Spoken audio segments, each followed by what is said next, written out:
Hey everybody! So I thought that I would go ahead and make three little videos for this process to make a nice and easy little snippets so that everybody can kind of see, what the process is, and that way, if you're having difficulties with doing any of the procedures that I'm showing, it's easier to rewind if it's not a gigantic long video. So. Being that as it is, I thought I would begin with kind of a little explanation about what we're doing here. So, first off, the yarn that I'm using is a wool yarn. The reason why I'm doing that is because what we're going to be making is basically a dishcloth. And the dishcloth, like, you can use it for anything you want, but it retains water. Like, wool is just a little better for any kind of water, or getting it damp or wet. It tends to work better than other fibers.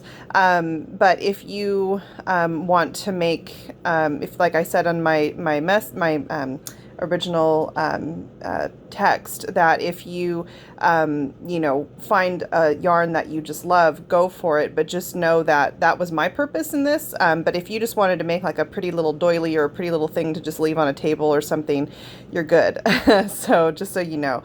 But also the wool, or the yarn usually comes in this style, as you, I'm sure, have seen and what I always do is I always ball my yarn, because it is often in this form.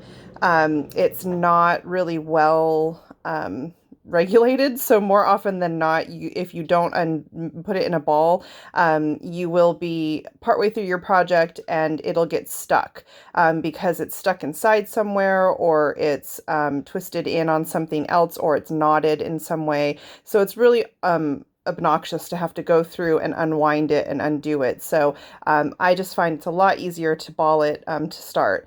And actually what I do is I will take this, skein, I think is how you say it, of yarn, and I will put it in, just a normal grocery bag, and I will just start balling it from there, because that way it doesn't flop all over the place, and it's just a little easier. Just some things I've figured out.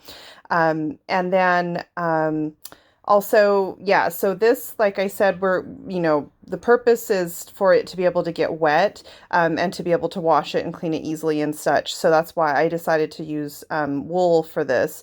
And for these times with short supply of toilet paper, these are also super handy for the ladies, if we need to clean after going to the restroom.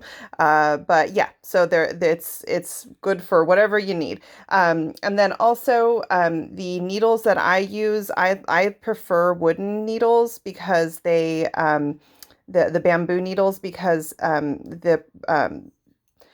the yarn stays on it. It doesn't go slipping and sliding and falling off. The ones that are the metal or plastic, I feel like they're slippery, so everything just kind of falls off, and that's really frustrating if you drop a stitch. So personally, these are the ones I like to buy. But if you're just starting off, there's no harm in buying the other ones. Just be very aware that it could slip at any moment, so just be careful. And then, if you fall in love and you think this is super fun to do, then definitely I would recommend getting wooden or bamboo needles.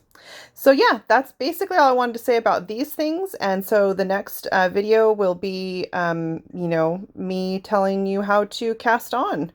Fun, fun, fun.